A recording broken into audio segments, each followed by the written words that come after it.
Hi, welcome to this presentation on Autodesk KinApps.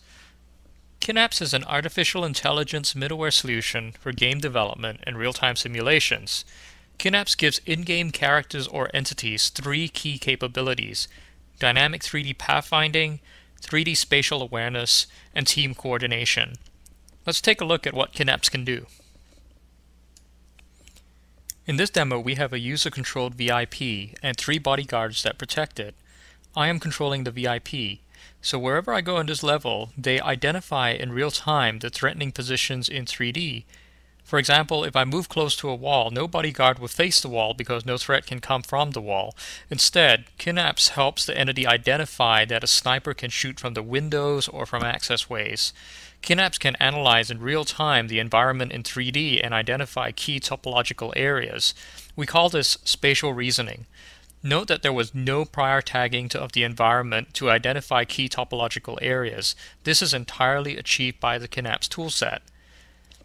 The second capability that we illustrate is the ability for the bodyguards to navigate the terrain and move around the player while dynamically avoiding each other.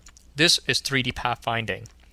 The third capability is the team coordination that happens between the bodyguards in order to cover the VIP. Notice that they do not all go to the same place, but split the coverage among them evenly. They share information and act as team members. So KinApps is really about these three things: 3D pathfinding, spatial reasoning, and team coordination. KinApps does not deal with the high-level decision making. We believe that this is up to the game developer, and we provide a toolset to achieve these decisions. This next demo again illustrates the three core capabilities of KinApps. In this demo, we have a player character and numerous enemy AI which hide and shoot at me. Wherever I go, they will find me and shoot at me, but also take cover behind objects that block our line of sight. They have the ability to identify hiding positions through spatial reasoning. Once they have identified these, they have the ability to go there through 3D pathfinding. In order to maximize the threat to the player, they also coordinate amongst themselves and spread out their position. What is interesting is that if you were to go behind a column, you will see that they take cover behind that column. So they really have a complex understanding of the topology. Nothing has been manually tagged here. The hiding and shooting places are completely computed at runtime. It would be impossible to manually tag this terrain because we would have to anticipate all the possible positions where the player could go. So just to reiterate, KinApps provides the tools to give characters spatial awareness, 3D pathfinding, and team coordination. A gameplay programmer will create his or her own logic and actions for the characters and use KinApps to achieve the gameplay goals. In this next demo, we want to illustrate the KinApps workflow. For KinApps to operate, we need to generate a model of the terrain from an AI perspective. This is called path data and is generated by the KinApps toolset very quickly. The KinApps toolset actually creates two datasets, one describing the topology in terms of connectivity, and an AI mesh which describes the terrain in terms of borders and limits.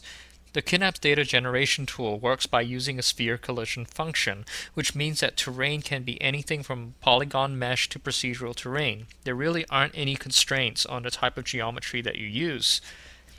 Data generation can be optimized through distributed computing. For large terrains, we can use a farm of computers to generate the data.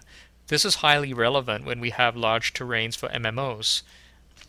What you'll also see is that if you modify data locally, for example, if we were to move a building, KinApps is able to do a local recomputation, which saves a lot of time.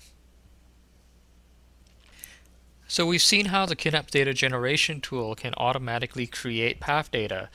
In this demo, we have a very large terrain, and it's actually impossible to load in all the data at once because it's too big.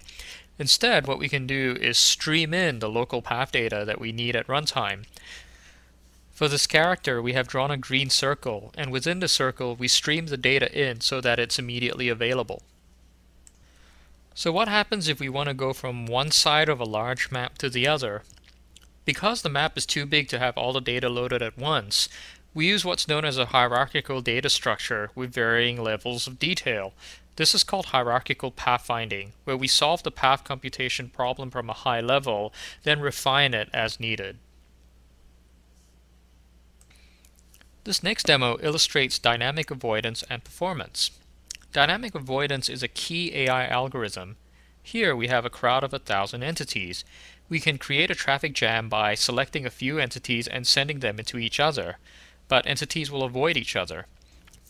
This demo also illustrates the performance of QNAPs, which is based on optimized data, optimized algorithms, and leveraging the power of hardware. For example, QNAPs can be run on a separate thread or run on an SPU. Now let's show some complex dynamic pathfinding. This demo illustrates complex topological navigation. As a character is finding its way from one side of a level to another, crates are thrown in its path and it automatically recomputes its navigational path.